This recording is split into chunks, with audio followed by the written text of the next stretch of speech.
What's going on, guys? I'm actually shaking it up a little bit. This is not an official episode, and actually the other co-hosts have no idea that I'm doing this.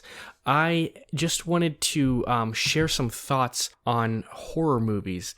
We were talking about them, about our ideal horror movies, our ideal horror games for the actual episode 35, and a lot of these thoughts I wrote down I didn't get a chance to share, but I wanted to share them with you about where horror movies are going wrong, and then some of the lessons we learned from the icons, such as, The Shining, or even modern classics like Hereditary.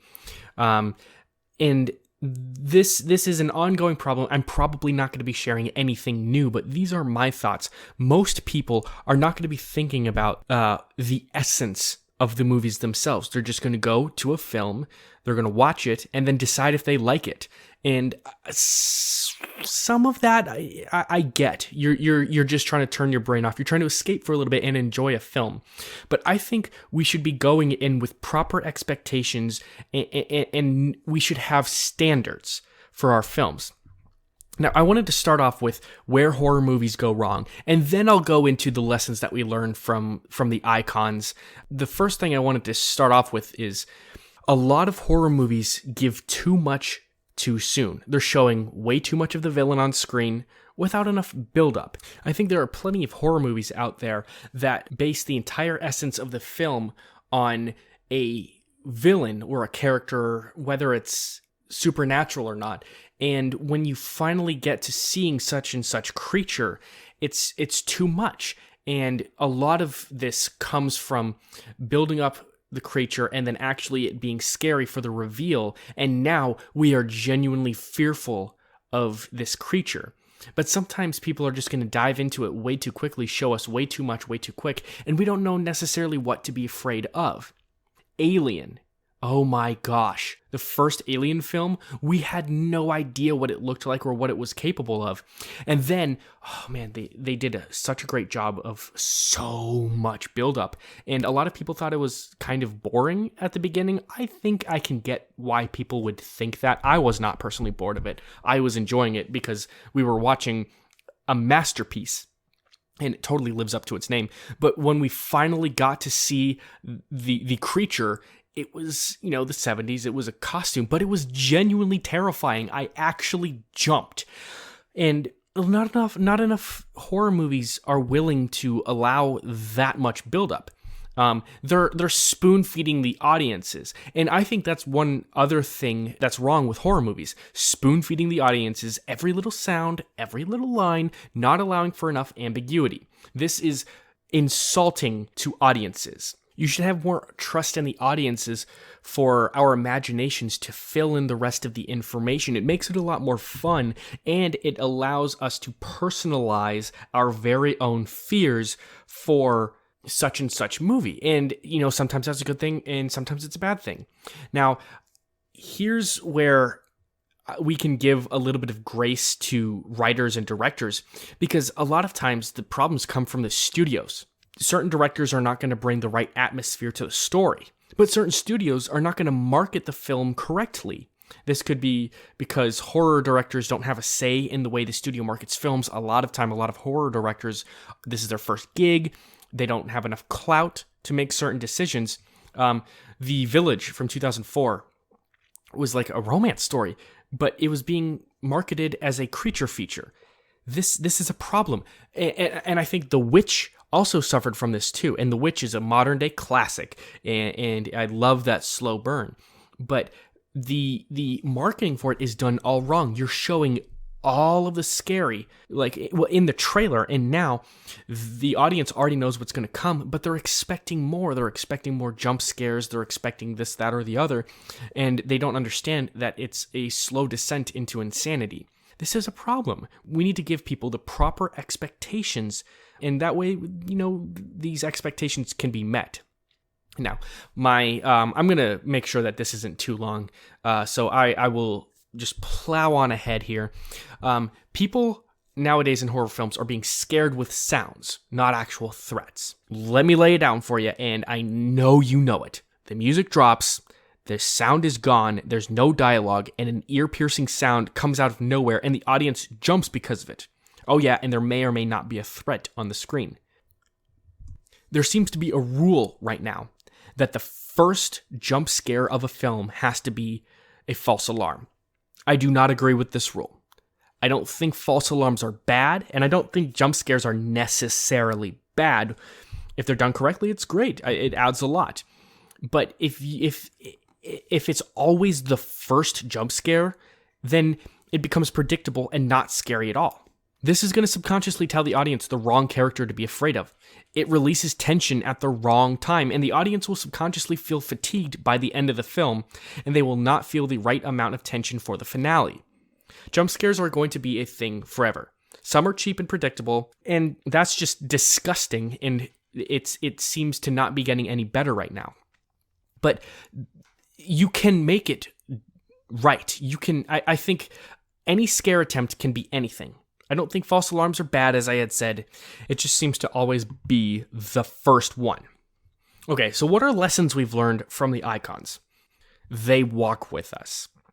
When horror stories are in the hands of people that know what they are doing, it goes a little bit like this. Let's all walk slowly into madness together. That's what Stanley Kubrick said about The Shining. It was just a family slowly going insane together. You start the story within normality, but you show us the edge of sanity and even where insanity begins.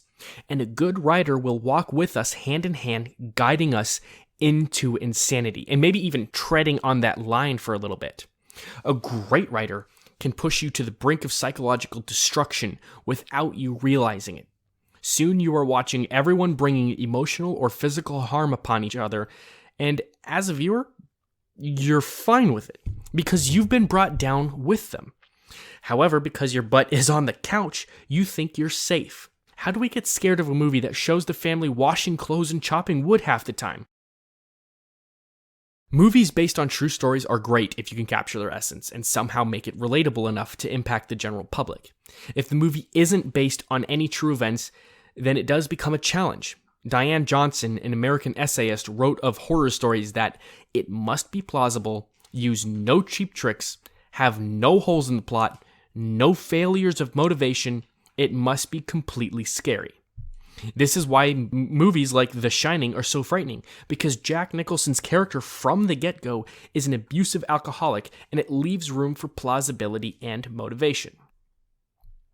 Another thing great horror movies get right is ambiguity. Leaving room for ambiguity allows the audience to create their own horrors in their minds, as I was saying before. In The Shining, occasionally the music wouldn't change or even be present despite ghosts appearing to a character. Sometimes the music would be creepy and build up to reveal nothing, just more characters living their lives in the hotel. This isn't the same issue we're going to have with false flag jump scares, because the tension wasn't released. I like that. It gives an atmosphere that horror movies need. If a loud noise is heard in another room, writers don't have to build in an answer to it. Is it a bottle falling on the floor? Or is it an actual threat? Don't baby the audience the entire time. It is insulting. How refreshing is it that you can see the threat of the film, but not with a loud sound accompanying it? It makes it creepy. Creepiness. Creepiness is different from horror because it gives us anxiety to have no idea if a threat is present or not. The beginning of The Exorcist is perfect because it's just a little girl. How can she be a threat? Well, eventually it does exactly what it is intended to do. It strips away childhood innocence from a little girl and makes grown men struggle to hold her down. Eventually we go from creepiness into horror, but it is so gradual and it's so beautifully written. The 2018 praised horror film Hereditary allows for the creepy imagery to not be noticed. You might see something, a figure, standing in the corner, but it is just out of focus in a way that someone sleeping would wake up and be like, is someone there? This is also the same with the shows Haunting of Hill House or Haunting of Bly Manor. They have figures just standing in the background, not doing anything. It isn't essential to the plot at all. No, they're just treats for watchful viewers. This gives it an edge over other films. I'm going to wrap this up here, finishing off with this. Great horror movies do not waste time. We can't have moments where we are cramming years of backstory into a few short sentences. We can't yada yada a mom's relationship with her daughter. We need to realize the big picture, the overall impact of the plight of our characters. The Witch isn't about a witch, it's about the family realizing they are all hiding something emotionally from each other, and the film allows us to live with these things affecting the family for a while. Then, when the witch causes shit to get real and scary, we see how communication and vulnerability could have helped them. It's not just about the witch, we see the overall impact this villain has without actually seeing her much. At the end, the characters try to resolve things when it is too late, and it allows us to see the characters suffer the consequences for a little while. Not that we are totally fine with it, but in a way where, as the audience, we can learn from their example. These are just my brief thoughts. This is not an official episode. In fact, I actually didn't even really plan on doing this, but I just kind of wanted to rant about, why horror movies aren't very good and highlight the essence of great horror films. I think people just want to be scared and they want to see demons killing people, killing nuns, and honestly, that does have its place. I get it. I went to see The Nun and it was fun for some cheap jump scares. But I left thinking, I'm not going to remember this movie in just a couple of days. I'm going to talk about it with some friends, and we're going to be like, yeah, that was cool and all, and then move right on to the next subject. But we're still talking about The Shining. We're still talking about The Night of the Living Dead. We're still talking about The Exorcist. These are timeless films. These are not just great horror films, they're great films in general. I think anyone who's never seen these films knows about them. They know something about, why they are considered iconic. We need people to understand the point of films. The Witch is not meant to be scary in the same way that, like The Conjuring is scary. The Witch is a slow burn, and I wish people had the patience for it, because it genuinely is good writing. So yeah, those are my thoughts. If you guys agree with me, please let me know in the comments below. If I missed anything, please let me know. If you guys disagree with me on anything, great, let's have a conversation. That actually makes things a little bit more interesting. So yeah, please give us a like, a share, a subscribe, and I'll see you in the next podcast.